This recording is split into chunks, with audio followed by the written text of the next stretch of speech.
जहां भी पूजा करते हैं उसे जगह की अच्छे से साफ सफाई कर दीजिए। और अगर आपके घर के मंदिर में कोई भी टूटी हुई तस्वीर हो, मूर्ति हो, तो फिर उसे आप तुरंत हटा दीजिए। और अगर पुरानी मलाई, खाली माचिस की डिब्बी भी हो तो उन्हें तुरंत घर के बाहर फेंक दीजिए। और जो खंडित यानी कि टूटी हुई मूर्ति है उसे आपको बहते हुए पानी में मतलब नदी में डाल देना है। अगर कोई कांच की तस्वीर है और अगर वह थोड़ी भी टूटी हुई है तो आप उसे तुरंत हटा दीजिए, क्योंकि टूटी हुई तस्वीर रखना अशुभ माना जाता है। इससे हमारे घर में नकारात्मक ऊर्जा फैल जाती है। अगर आपके घर में कोई छोटे बच्चे हैं तो आप उन्हें नवरात्रि का व्रत नहीं रखना दे, क्योंकि पूरे 9 दिन के व्रत रखना बच्चों के लिए सही नहीं होता है। उसे उनको बहुत कमजोरी होने लगेगी।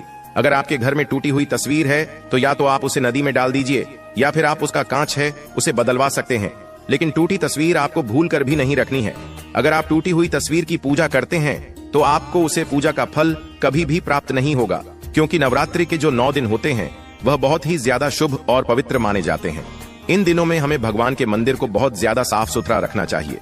हर जगह हमें पवित्रता का ध्यान रखना चाहिए।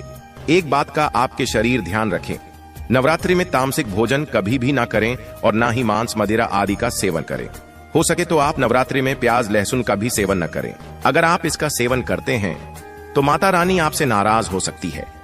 इसीलिए हमें नवरात्रि में इन चीजों का खास का ध्यान रखना चाहिए कि हमें मांस, मदिरा, लहसुन, प्याज आदि इस तरह के भोजन का सेवन कभी भी नहीं करना है। और हमें जो भी अपवित्र चीज होती है उन्हें अपने घर में भी नहीं रखता है, क्योंकि ऐसा माना जाता है कि नवरात्रि के 9 दिनों में जो भी माता रानी की सच्चे मन से भक्ति करता है, माता रानी उनके घर में स्थायी रूप से निवास करती है और आपके घर का जो वातावरण है वह शुद्ध बना रहता है। आपके घर में हर तरफ सकारात्मक ऊर्जा बनी रहती है। आपको इन सब चीजों को जो भी मैंने बताई है उन सभी को आपको अपने घर से बाहर निकालकर आपको अपने पूरे घर में शुद्धता के लिए गंगा जल के छींटे लगाने चाहिए।